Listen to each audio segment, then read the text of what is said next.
Parang ano lang siya, no? Parang cooking oil.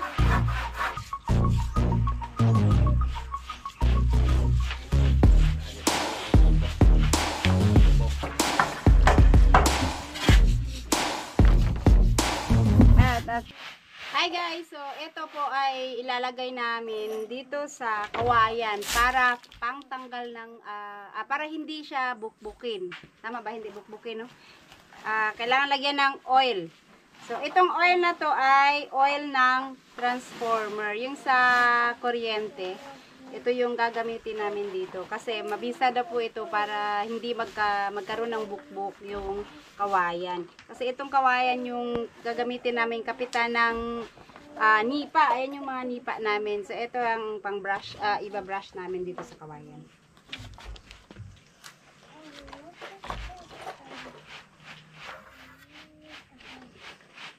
Ito yung sa ano, yung may oil pala ang laman ng ano, ng transformer. Wala namang ano. Amoy oil nga siya, oh. Amoy oil.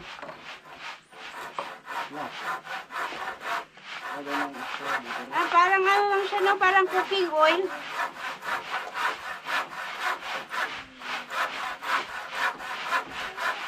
Magdala lang ako ng konti para makamatapon, sayang.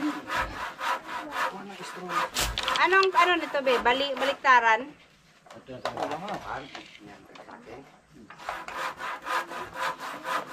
Dapat to nakapatong para hindi tayo magdantiga. Tali.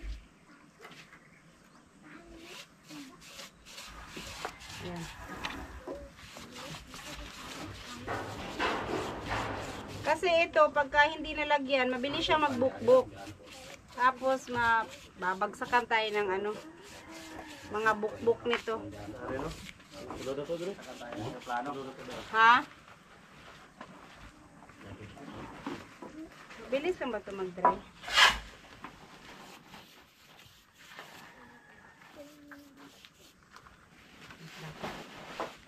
Dapat daw ito, ano, baliktaran. So, dapat harap at likod. At saka, mabilis lang naman ito matuyo. Yan. So, dapat bago siya ikabit ay malagyan na. Shout out pala kay Kamaster. Nanghingi ako nito kay Kamaster kasi meron siyang ganito. So, yan, maraming salamat Kamaster at meron nabigyan mo ako ng isang 1.5, ayan, 1.25.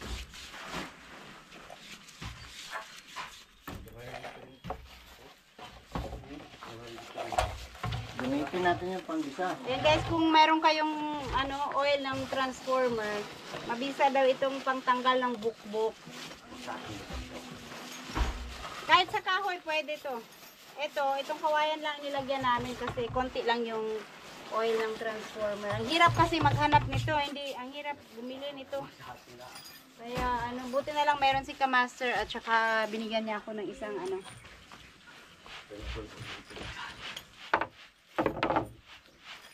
Pag walang ganito, ano bang pwedeng ilagay na iba?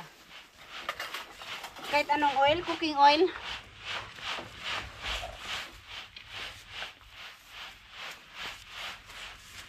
Dapat kakapal ba ito, be? Pagpahid ito. Pintura lang. Parang pintura lang pala.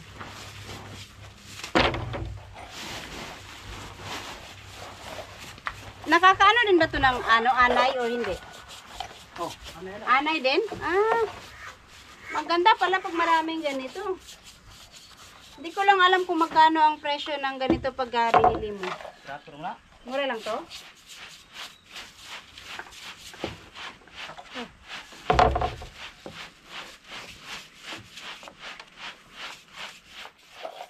Yung mga sa ano, oil ng sasakyan, pwede rin. Unahan, tag-as. Wala ang tagas? Okay, mamag da. Tawag mo na. Taas ang unahan. Sige, sige, tapos na isa. Kasi si Buyog ay nagluto pa ng manok. Kaya ako muna magpintura nito. Habang may ginagawa pa siya.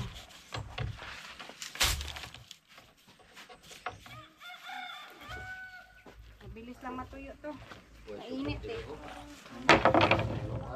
Unahin ko daw yung mahaba kasi yun yung unang gagamitin. So itong mahaba ang unahin.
Kalas man din pala to, be, maksaya. Ha?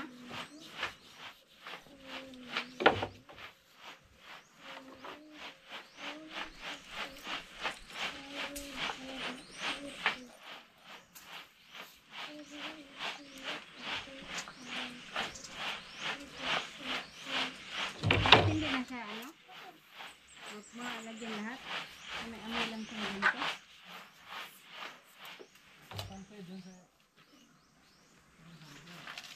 Harap lang, no?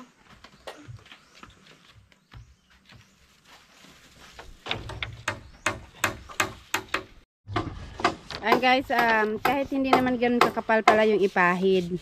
Basta malagyan lang siya. Ang importante, meron siyang nalagyan ng oil. Kasi yung ginamit namin sa bahay dati na ganito din, yung sa labas ng bahay, yung hindi pa namin pinalitan ng yero. Nako, yung mga bukbok niya tumutulo. Ang dami. Parang alikabok. Kaya dapat talaga malagyan siya ng ganito.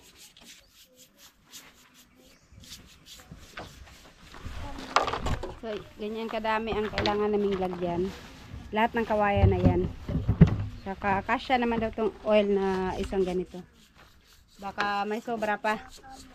Sana yung kahoy pwede rin. Kaso kung may sobra, yung tira ilagay namin sa kahoy.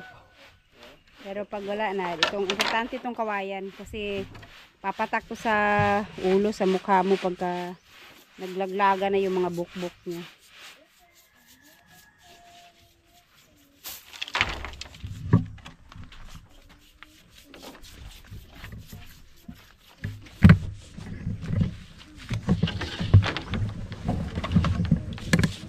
Ang ibang alternative pagka walang ganito, be, oil ng sasakyan, no? Ay, oo. Maitim yun, no? Yung used oil ng yung sa sasakyan. Yung yung ba yun yung para sa anay?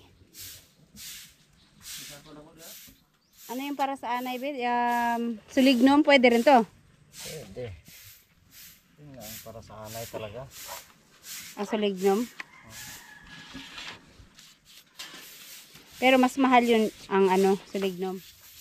Pero pag na-expire na rin yung ng sulignum,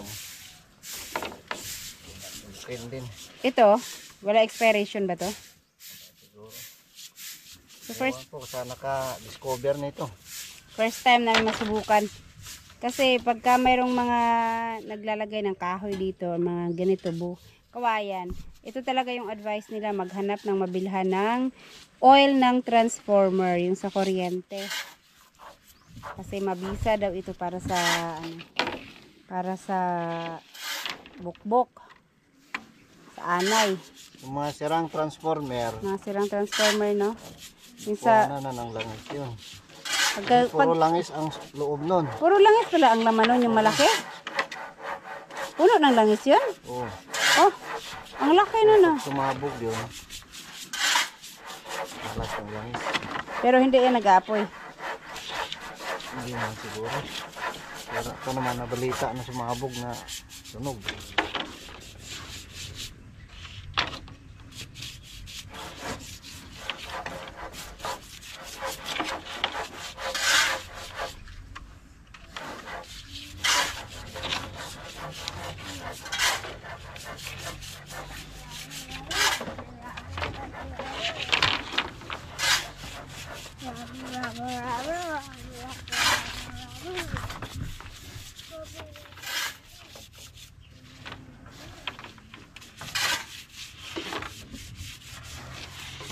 Kung may tira niyan, be, kahit yung ano lang, yung sa poste lang, no, akyatan. Kasi, syempre, mag-umpisa yan sila sa baba bago umakyat. Ayan, no, parang minula yung oil. Malinaw, hindi siya maitim, hindi madumi. Kasi nga, Kaya, akong kwan dito. magandang gamitin para ano, hindi madumi yung paglalagyan.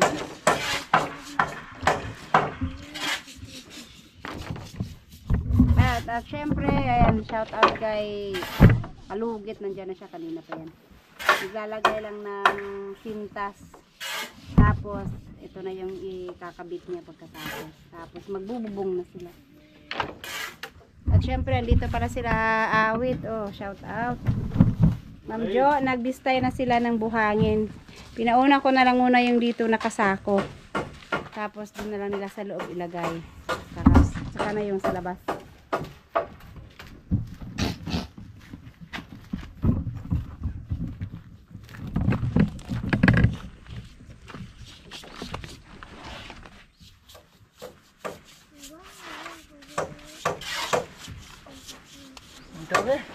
Sige, take over.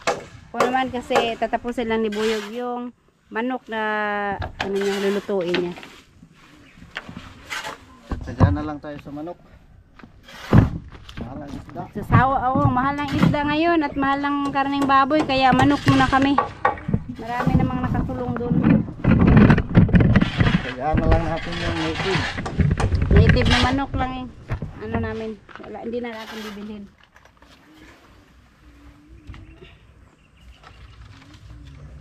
Pagsaba man ni saba. Oh, sab-am siguro na. Ang sab-am ba na? Saba ni nga.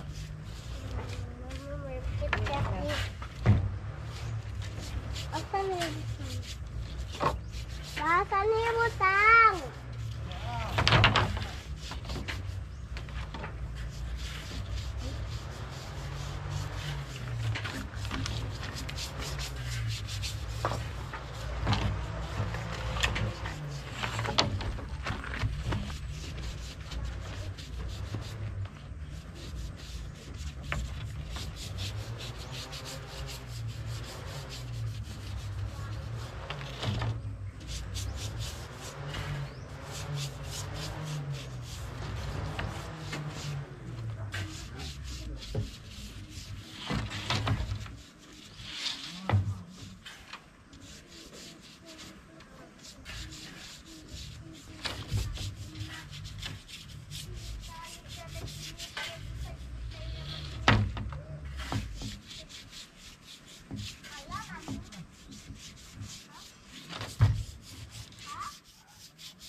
it.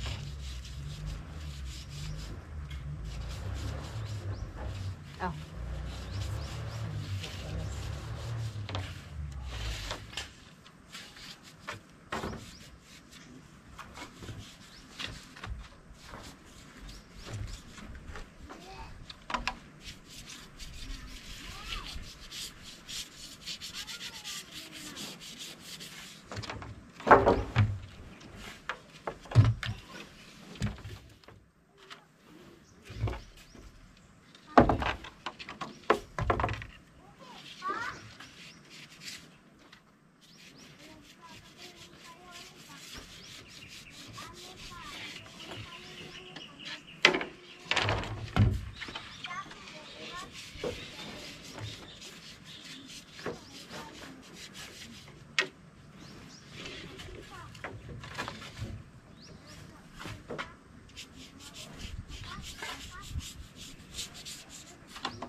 Wala tayong mag-refill. Wala na.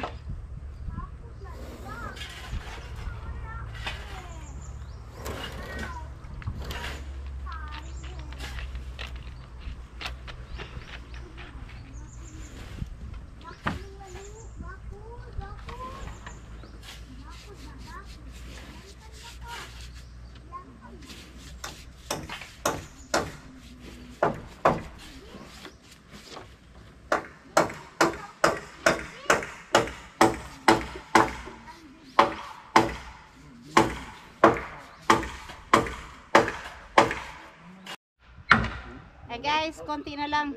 Nakakapagod din pala mag-brush. So, ilan na. Marami na akong nalagyan. Pero marami pang laman to.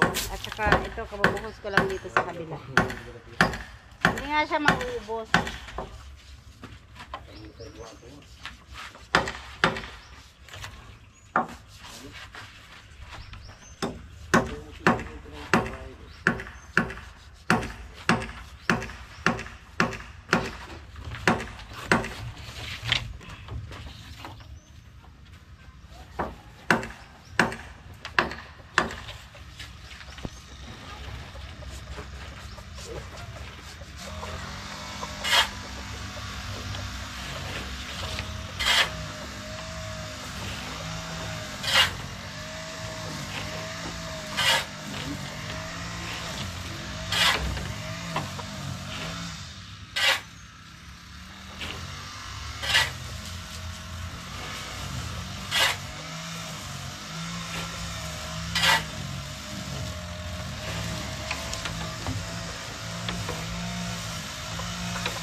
Ayan, natapos din. Nalagyan na lahat. Ando na. Ready na para ikabit. Yan. Nilagay na nila doon para hilain na lang ni Kalugit pag ikabit niya. So, nalagyan lahat. Konti lang pala ang nabawas. So, hindi pa siya na umabot ng kalahati. Matipid din. So, ayan, ilalagay na ni Kalugit yan sa taas para maya pagkatapos makapagkabit na ng nipa. Tapos mamaya ano palalagyan nila yung mga kahoy dyan kasi marami pa namang natira.